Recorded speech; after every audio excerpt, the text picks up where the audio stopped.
Our classroom. Start करें classical mechanics की next video. जैसे कि आपको पता है हमने लास्ट वीडियो में डोंकिन थ्योरम कर ली थी, जो कि हमारी सेकेंड यूनिट का लास्ट टॉपिक था। तो आज से हम स्टार्ट करेंगे अपनी थर्ड यूनिट, जिसका फर्स्ट टॉपिक है हैमिल्टोनियन कैनोनिकल इक्वेशन।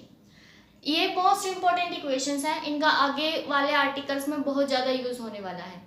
जैसे आपको पता है कॉम्प्लेक्स एनालिसिस में सीआर इक्वेशंस का काफ़ी ज़्यादा यूज होता है, तो सिमिलरली हियर अब हम कैनोनिकल इक्वेशंस का बहुत ज़्यादा यूज करने वाले हैं।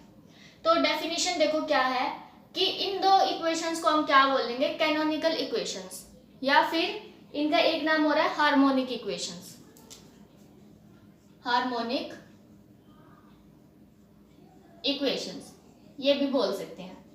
तो देखो ध्यान से क्या है, जैसे सीआर इक्वेशन ही होती है कि अगर आप ux निकाल लो, this should be equal to v y and v x is equal to minus of u y, इस तरह से। तो सिमिलरली यहाँ पर भी कुछ इसी तरह से है कि अगर आप क्यू वाई का डेरिवेटिव करोगे with respect to t, this should be equal to h का derivative with respect to p i partially, ये सारी जगह पार्शियल डेरिवेटिव है। सिमिलरली अगर आप पी आई का derivative with respect to t करो, this should be equal to minus of, negative sign है, curl h by curl of q y, where i की वैल्यू है हमारे पास 1 2 से लेकर n तक। मतलब कि टोटल हमारे पास ये भी n इक्वेशंस हैं, ये भी n इक्वेशंस हैं। इन इक्वेशंस को हम क्या बोलेंगे, हैमिल्टोनियन कैनोनिकल इक्वेशंस। यहाँ पर जो हमारा h है, जैसे हम यूजुअली l को भी लेते थे, l is the function of t, q1 q2 up to qn, और फिर q1 dot q2 dot and up to qn dot, ऐसे लिखते थे। तो इसी तरह से हमने जैसे लास्ट वीडियो में भी देखा था, जो हमारा हैमिल्टोनियन फंक्शन होता है, this is the function of t, q1 q2 qn, but जो ये डॉट वाले हैं इनको हम किससे रिप्लेस करते थे, मोमेंटम से। तो अब की बार यहाँ पर ये हमारा जो फंक्शन है वो किसका होगा, p1 p2 से लेकर pn का। तो ये हमें ध्यान रखना है कि h किसका फंक्शन है और l किस किसके फंक्शंस होते हैं। अब हम क्या करेंगे, इनको डिराइव करके देखेंगे with the help of Donkin theorem. तो अगर किसी ने डोंकिन थ्योरम नहीं देखी है, एक तो उसकी स्टेटमेंट आपको एज इट इज याद होनी चाहिए, और प्रूफ भी काफी इंपॉर्टेंट है एग्जामिनेशन पॉइंट ऑफ व्यू से। तो स्टार्ट करते हैं। अब हम डिराइव करेंगे Hamiltonian canonical equation by using Donkin theorem. तो डोंकिन थ्योरम में हमारे पास क्या था, x एक फंक्शन था जो कि n वेरिएबल्स में था, x1 x2 से लेकर xn तक। फिर हमने क्या किया था, एक नई ट्रांसफॉर्मेशन बना के दिखाई थी उनको, किस तरह से y i is equal to curl x by curl of x i, जो इस इक्वेशन को सेटिस्फाई कर रहा था, है ना। फिर हमने ये दिखाया था कि हम एक नई ट्रांसफॉर्मेशन बना के दिखा सकते हैं सच दैट कि y का derivative with respect to y i करो तो हमें स्मॉल एक्स आई मिल जाए, ये देखा था। और अगर हम x के अंदर कुछ वेरिएबल्स इंट्रोड्यूस करवा दें, अगर हम अल्फा 1 अल्फा 2 अल्फा m अगर हम x के अंदर ऐड कर दे तो वो y के अंदर भी ऐड हो जाएंगे, और डेरिवेटिव पे क्या फर्क पड़ेगा, curl y by curl of alpha j is equal to curl x by curl of alpha j with negative sign, है ना, वेयर j की वैल्यू फ्रॉम 1 टू m तक, और जो i की वैल्यू है वो 1 2 से लेकर n। ये थी हमारी डोंकिन थ्योरम की स्टेटमेंट कि अगर हमारे पास ये दो कंडीशन है तो हम ये जो नीचे वाला पूरा पोर्शन है ये प्रूव कर सकते थे। तो हमने एक y निकाल के दिखाया था, याद है सभी को, y is equal to summation x i y i minus capital X, ऐसे ही निकाला था हमने। तो सिमिलरली यहाँ पर भी बिल्कुल सेम ही करना है, डोंकिन थ्योरम का ही यूज करना है हमें। तो देखो किस तरह से करेंगे। सबसे पहले तो जो ये x1 x2 xn है, इनको हमें रिप्लेस करना है। वेरिएबल्स को देखो आपको चेंज करना पड़ेगा, क्योंकि डोंकिन थ्योरम में x1 x2 xn था और y1 y2 yn थे, क्योंकि y किसका फंक्शन था, y1 y2 yn। तो अब हम देखते हैं कि किसको किससे रिप्लेस करना है। तो पहले आप x में, इसने क्या कहा, x को रिप्लेस करो l से, तो x की जगह क्या पुट करना है, l। ठीक है, क्योंकि हमें एल से एच पे जाना है, तो हम क्या करेंगे, एक्स है हमारे पास, उसको एल मान लिया, नया फंक्शन वाई आएगा, तो नया फंक्शन हमें एच चाहिए, तो वाई को किससे रिप्लेस करना है, एच से। सिमिलरली जो वेरिएबल्स है x1 x2 xn, उनको रिप्लेस करना है x1 x2 xn, इनको रिप्लेस कर दो क्यू आई डॉट से, मतलब कि एक्स आई को, जो एक्स आई है उनको इससे रिप्लेस कर देना। फिर उसके बाद जो अल्फाज हैं, दिस अल्फा वाले, इनको रिप्लेस करेंगे अल्फा जे लिख लो, इनको रिप्लेस करना है हमें अपने क्यू आई से। ये क्यू आई डॉट है और यहाँ पर क्यू आई है, और साथ में टी भी, ठीक है, इससे रिप्लेस करेंगे। देन फिर उसके बाद y1 y2 yn है, y i को, इनको किससे रिप्लेस करना है, पी आई से। बस इतना काम हो गया। देखो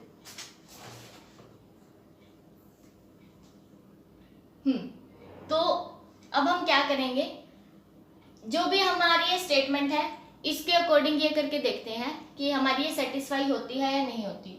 तो फिलहाल x, तो x की जगह हमारे पास l है, l is the function of किसका, क्यू डॉट का, इनका फंक्शन है।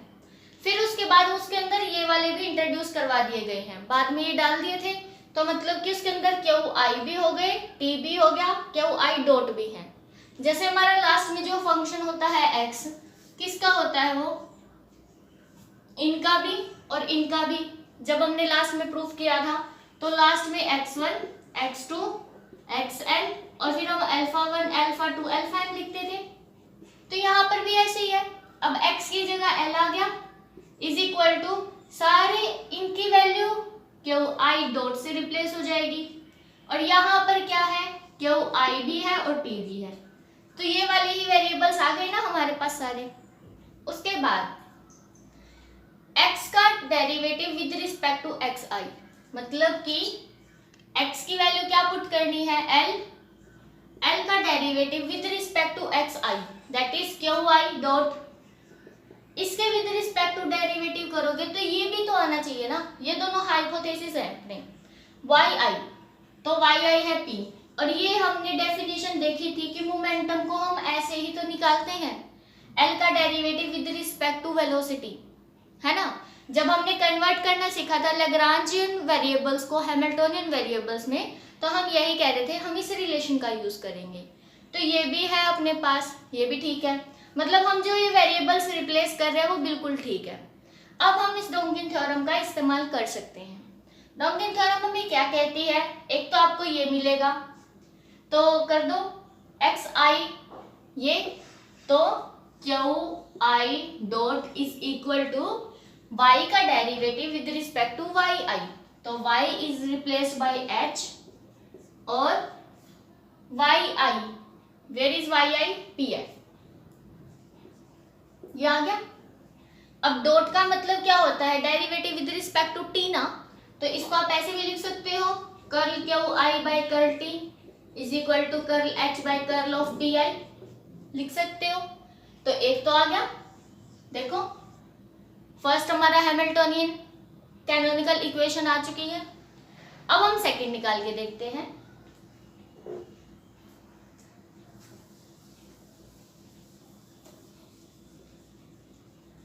सेकंड में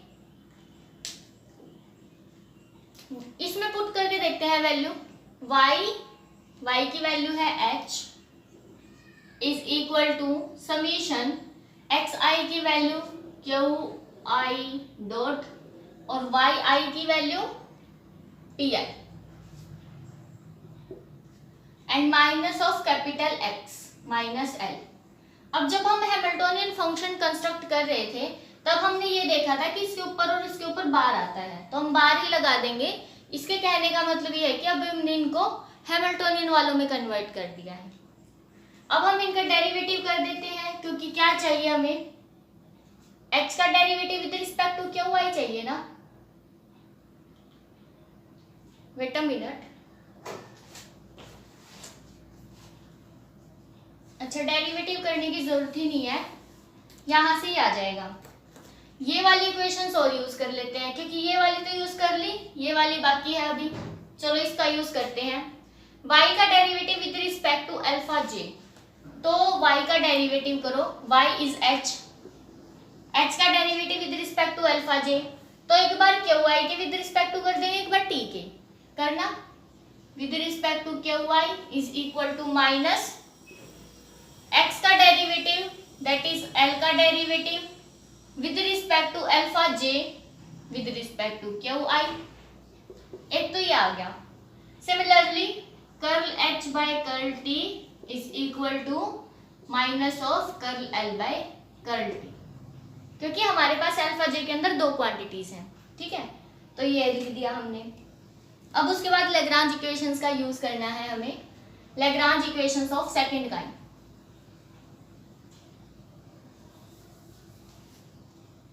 सभी को पता है लैग्रांज इक्वेशंस को ऐसे लिखते हैं।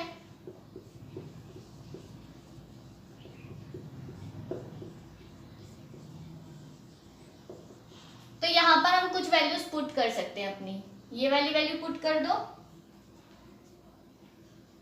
ये वाली curl l by curl qi dot is equal to p i होता है, तो यहां पर d by d t this is p i minus curl l by curl qi is equal to 0। तो यहां से ये इसके इक्वल आ गया, आप इसको इधर ले जाओ, इज इक्वल टू आ गया अपने पास। अब हम क्या करेंगे, देखो ये वाली वैल्यू और ये वाली वैल्यू यहां पर है, तो इसको माइनस को इधर ले जाओ आप, ये हो गया माइनस इधर आ जाएगा, तो ये वैल्यू इसके इक्वल आ गई। और आई थिंक हमें यही दिखाना था कि curl p i by curl t is equal to curl h by curl of q y, यही दिखा दिया ना हमने, तो इस तरह से हम दिखा सकते हैं।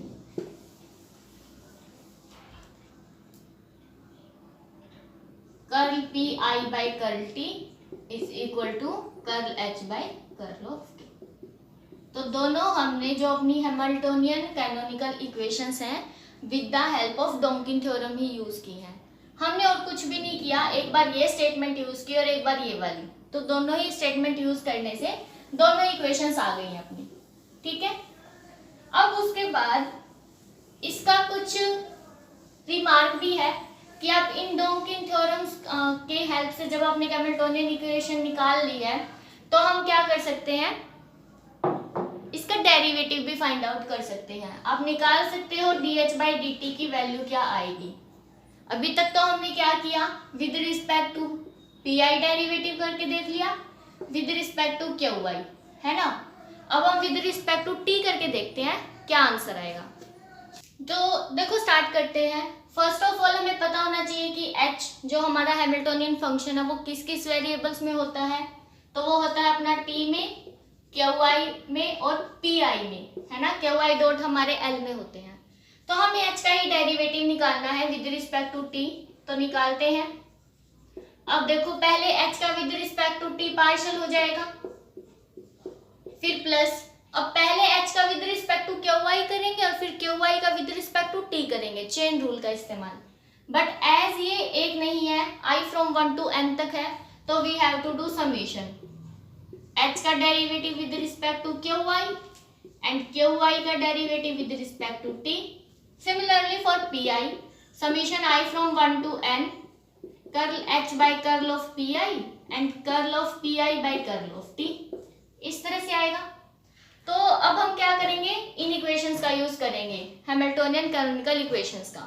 क्या कहती है, curl of p i is equal by curl of t minus curl h by curl of q y, and second one curl of q y by curl of t is equal to curl h by curl of p i, है ना।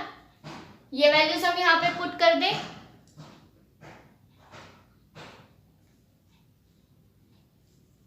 तो देखिए यहां पर हम क्या करेंगे, ये वाली वैल्यू माइनस की आ जाएगी और यहां पर भी है, तो पुट ही कर देते हैं। i from 1 to n this will become negative, क्योंकि यहां पर माइनस का साइन है। Curl of p i by curl of t this is as it is and यहाँ पर ये वाली वैल्यू पुट कर दो, summation i from 1 to small n, curl of qi by curl of t, curl of pi by curl of t। ध्यान से देखिए, second और थर्ड टर्म हमारी कैंसिल हो रही है, तो ये इससे कैंसिल हो गया। We get dh by dt is equal to curl h by curl t। यहाँ से हमें एक चीज पता चली कि आप पार्शियल डेरिवेटिव करो या टोटल डेरिवेटिव करो हैमिल्टोनियन फंक्शन का with respect to t, that is time, तो इट विल बिकम इक्वल, है ना, ये पता चल गया। अब यहाँ से हम एक रिमार्क और बना सकते हैं कि अगर h हमारा एक्सप्लिसिटली फंक्शन नहीं है t का, सिर्फ इम्प्लिसिटली फंक्शन है, तो इसका मतलब डेरिवेटिव 0 आएगा, है ना। If h is not function of t explicitly, then curl h by curl t will become 0। But अभी हमने प्रूव किया curl h by curl t is equal to dh by dt, तो टोटल डेरिवेटिव भी 0 होगा। और अगर total derivative 0 हो गया, दैट मीन्स जो हमारा हैमिल्टोनियन फंक्शन है दिस विल बिकम कांस्टेंट। तो अगर आपसे कोई कहे कि प्रूव करो if h is not the function of t explicitly then h will be constant, you have to prove first of all this and then put the value of 0 with respect to t partially derivative, then you will get h is equal to constant। इस तरीके से हम कर सकते थे। तो ये हमने आज की इस वीडियो में देखा है कि हैमिल्टोनियन कैनोनिकल इक्वेशन क्या होती है और इसका with respect to t derivative करने पे क्या इफेक्ट पड़ता है। जो हमारी नेक्स्ट वीडियो होंगी उसमें हम सबसे पहले करेंगे अपना जनरलाइज कंजर्वेटिव सिस्टम, डेफिनेशन करेंगे, फिर उसके बाद के आर्टिकल स्टार्ट करेंगे। तो आज से हमारी थर्ड यूनिट स्टार्ट हो गई है, बड़े ध्यान से देखना। और जिन्होंने सेकंड यूनिट तक नहीं देखी है तो पहले आप उनको ही देख लेना, तब आप इस पे आना। Thank you for watching.